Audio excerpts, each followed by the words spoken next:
نحمده ونصلي على رسوله الكريم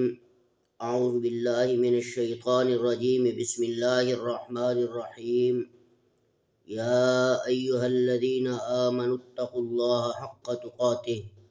صدق اللہ العظیم۔ میرے عزیز دوستوں اور نوجوان ساتھیوں،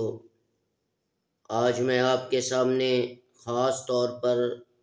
جو ویڈیو لایا ہوں یہ بہن اور بیٹی کے حقوق کے متعلق ہے، کیونکہ آج کل اس معاشرے میں جو چل رہا ہے وہ آپ لوگوں کو پتہ ہے کہ اگر کوئی باپ اس دنیا میں موجود بھی ہے تو وہ اپنی زندگی میں اپنی بیٹی کو کتنا حقوق دے رہا ہے اور ان کے ساتھ کتنا اچھا معاملہ کر رہا ہے، اور اگر اس کی بہنیں بھی دنیا میں موجود ہیں تو وہ اپنی بہنوں کے ساتھ کتنا اچھا سلوک کر رہا ہے اور ان کے کیا کیا حقوق ادا کر رہا ہے۔ آج خاص طور پر اس معاملے پر میں ویڈیو لایا ہوں تاکہ ہمیں پتہ چل جائے کہ شریعت نے، اسلام نے ہمیں اپنی بہنوں اور بیٹیوں کے ساتھ کیا حسن سلوک کا حکم دیا ہے، اور حسن سلوک کرنے والے کو جناب رسول اللہ صلی اللہ علیہ وآلہ وسلم نے کس چیز کی خوشخبری سنائی ہے۔ میرے عزیز نوجوان ساتھیوں، حدیث کی مشہور و معروف کتاب ترمذی ایک بہت بڑی جامع کتاب ہے۔ اس کی حدیث نمبر 1916 میں حضرت ابو سعید الخدری رضی اللہ تعالی عنہ اس روایت کو نقل کرتے ہیں۔ وہ فرماتے ہیں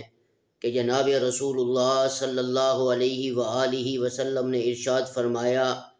کہ جس آدمی کی 3 بہنیں یا 3 بیٹیاں ہوں، یا 2 بیٹیاں یا 2 بہنیں ہوں، اور اس نے ان کے ساتھ حسن سلوک کا معاملہ کیا، اچھا معاملہ کیا، اخلاق سے پیش آیا اور ان کے حقوق ادا کرنے کے بارے میں اللہ سے ڈرتا رہا، تو میں رسول اللہ صلی اللہ علیہ وسلم اس کائنات کے آخری نبی ہونے کے واسطے سے ایسے آدمی کو خوشخبری سناتا ہوں کہ وہ سیدھا جنت الفردوس میں داخل ہوگا۔ اب دیکھیں یہ کتنی بڑی عظیم خوشخبری ہے اس شخص کے لیے جو اپنی بہنوں کے ساتھ بھی حسن سلوک کرتا ہے اور اپنی بیٹیوں کے ساتھ بھی حسن سلوک کرتا ہے۔ لیکن اس کے برعکس آج کے معاشرے میں جو چل رہا ہے،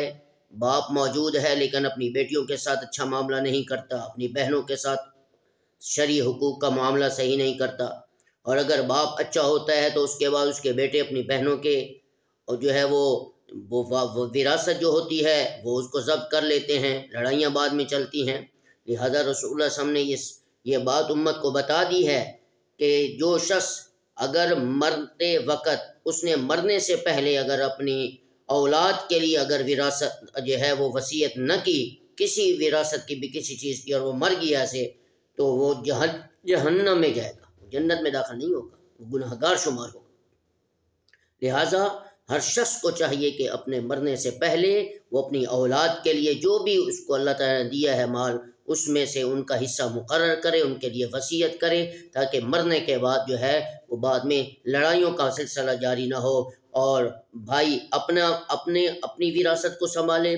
اور ان کی بہنیں اپنی وراثت کو سنبھالیں۔ نہ بہنیں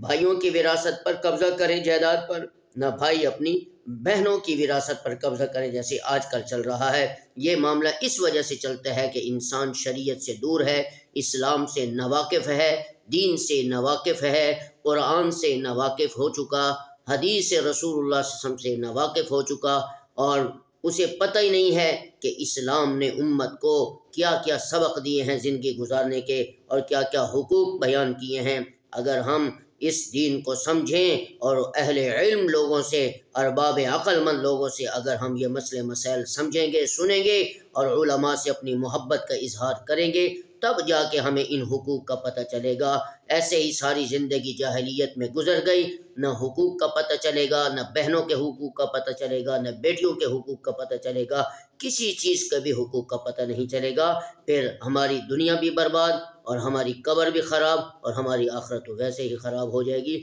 لہذا ہمیں اس شریعت کے حقوق کو سمجھنا چاہیے اور اس کے متعلق علماء سے ہمیں رابطہ رکھنا چاہیے۔ امید ہے کہ آج کی آپ کو یہ ویڈیو بہت ہی سن کر اچھی لگی ہوگی۔ میری دعا ہے اللہ رب العزت جناب رسول اللہ صلی اللہ علیہ وسلم کے ہر احکام اور ہر نصیحت پر ہمیں عمل کرنے کی توفیق عطا فرمائے۔ السلام علیکم ورحمۃ اللہ وبرکاتہ۔